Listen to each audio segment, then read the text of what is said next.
everybody, Gregor Hawk here. Tonight I wanted to demonstrate my deception drill that I've been doing for the last 14 days.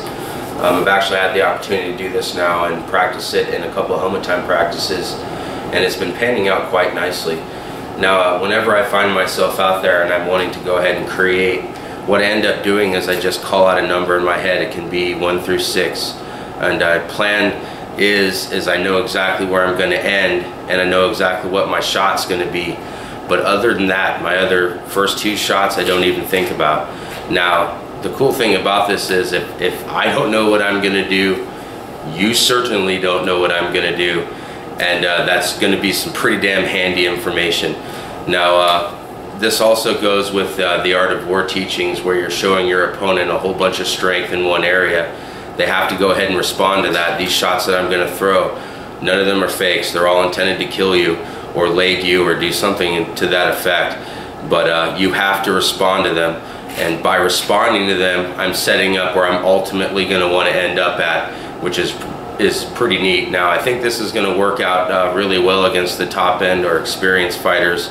And if you are a top end or experienced fighter, I don't understand why I haven't thought of this in a really long time. I've been fighting for a lot of years. You're probably like me. You start out and you start thinking of, oh, I'm going to throw my first shot. Now I'm going to step, and then I'm going to throw my second shot. And now what am I doing? Okay, I'm throwing my third shot.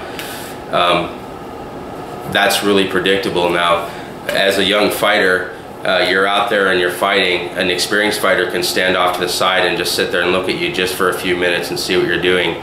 They can then walk over, pick up their sword, and completely crush you because they've already figured out what you're doing, your predictability. Now this drill is really neat because it actually counters that, because I don't know what I'm going to do. I just know where I'm going to end up, so that certainly makes it to where you don't know what the heck I'm going to do. And this drill can be different every single time, which is really neat. Let's go ahead and demonstrate the drill. Now first I want to show you something I have down here on the floor. I have my little booties down here, and I don't know how many people have ever thought of doing this before, but generally what this practices is their leading foot forward. Now the really cool thing is, I don't know how many people have thought of this, is if you can ever get both of your feet on the other side of their leading foot, if you can ever do that, you are going to give yourself such a better angle and such a better opportunity to take out that side. Now you can do that on the reverse as well. It's the exact same thing. You're trying to get both of your feet on the other side, and it opens them up for everything on this side. So this is why I always do this. Practice your position. You have your little booties down there. Now I've done this so much that I just don't put my boots out anymore, but I figured I'd show this for people, because if they haven't thought about it, it's actually kind of a handy thing. Pelling is all about position. It's not so much about standing in front of it and throwing a whole bunch of shots. Standing in front of the pail, all you're doing is you're cutting back on the angle that you can have to kill your opponent, and you're possibly giving them a slightly better angle to kill you. So that always facing it off to the side thing on the other side of their feet, like I always do, that half a step to the side, turn and face them, it really does help, and it really will give you that angle when you have your ultimate stance. You can step in any direction you want to get to any side, to put your feet on the other side of their feet. Alright, so little secret Pelling tip done for the night. Let's get on with this drill. So this drill is, my very first 2 shots can be anything, any of the 1 through 6s. But my third shot, I know in my head before I go up and cross the line exactly what it's going to be and the position I'm going to be in when it finishes. The shots that come in on this side, since I'm a right-handed fighter, when I call up the numbers in my head, they can either be a snap or they can be a wrap. Alright, so let's get on with this drill. I'm going to go ahead and call up the numbers. Generally these are the ones I'm secretly calling out in my little noggin just before I feel like creating something. Spur of the moment, I just do it. But right now I'm going to go ahead and call it out for everyone on this video. So I square up to my opponent, ultimate stance, just off to the side.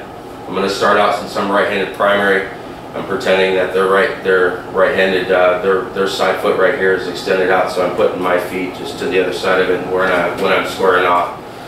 So I turn them slightly in face. Alright. 1,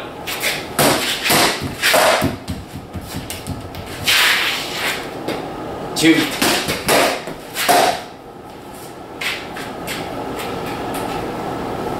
3, 4,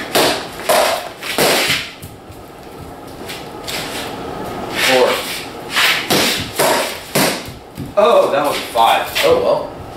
4, 5. Now I'll do 5. 5.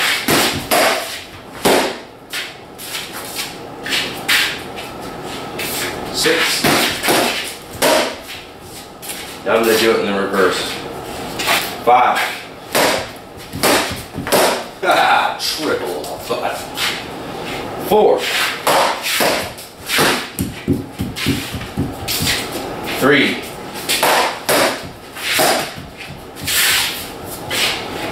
2. 1. Alright, now we do it again until I'm tired. Right now I'm fat and tired, guys, so I'm going to go ahead and wrap it up. If you have any questions, please leave them in the comments. Thanks a lot. Good night.